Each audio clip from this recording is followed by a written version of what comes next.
Who do you eat with? When you're at home, you're probably sharing a meal with family. In the cafeteria, you head straight to your friends. But how would you feel if the person across the dining room table had dealt drugs, or robbed a store, or hurt someone? Would you eat with him?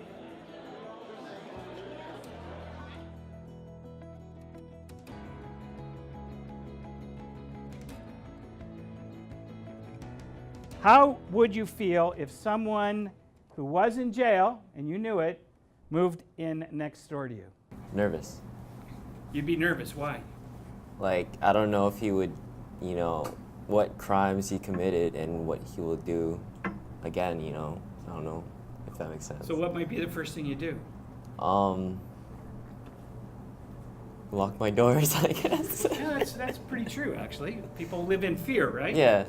My name is Mike Walsh. I'm a deacon. I've been a deacon for 12 years. I serve out of St. Patrick's in Markham. And my ministry is called Friends of Dismas, and we work with ex-convicts, those trying to reestablish a life after time in jail, to really extend that hand of friendship, say you're not alone, and you're worth another chance. Friends of Dismas brings members of the community together with former prisoners, like Mike D'Angelo. At gatherings, they recount the story of Dismas from the Bible. Dismas comes from when Jesus was crucified. He was crucified with two thieves, but the good thief, all he wanted to say was, "Forgive me and remember me when you get to your kingdom." And it just shows you that even sinners can get to heaven if you ask them for forgiveness.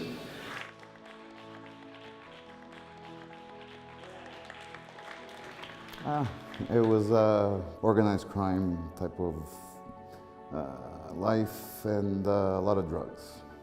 It was a big organization, millions of dollars, and I ended up doing a 10-year sentence, getting out after 6 years, and getting on parole after 6 years. Yeah.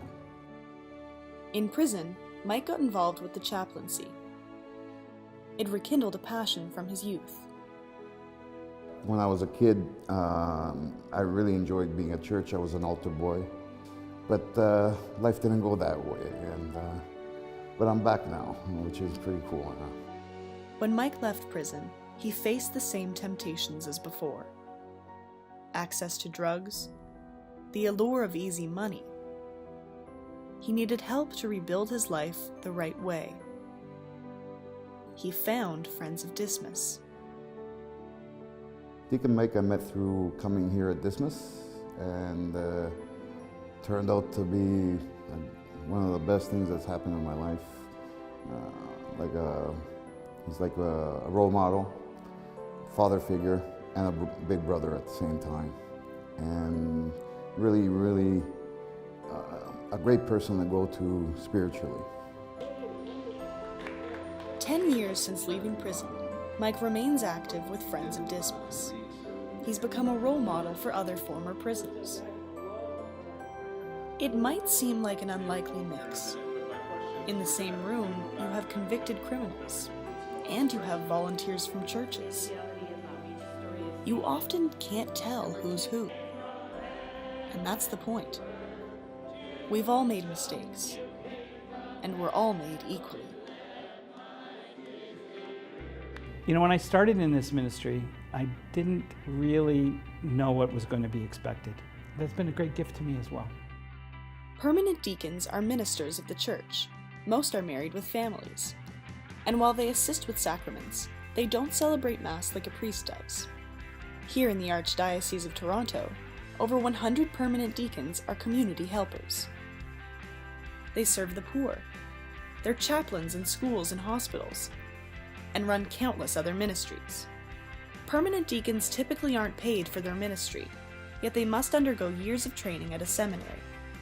St. Augustine's Seminary in Toronto receives significant funding from ShareLife. That funding ensures we have deacons like Michael.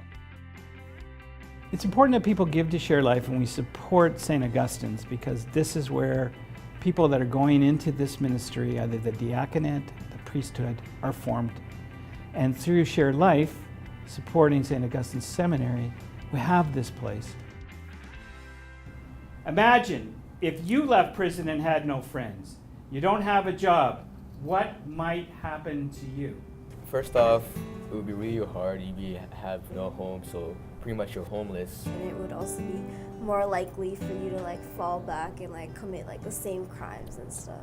What does it mean to you guys to be a responsible citizen? Living by the golden rule. Which is? Treat others the way you want to be treated. Realize that it's okay to ask for help, because with help then you can change your ways.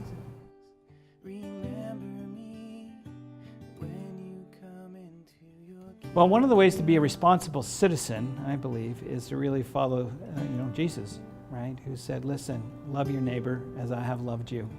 And by the way, your neighbor's not always perfect. I'm hoping that Deacon Mike is proud of me because I'm like a creation of his. And if he can work, if a person like Deacon Mike can help me, he can help anybody. The body of Christ.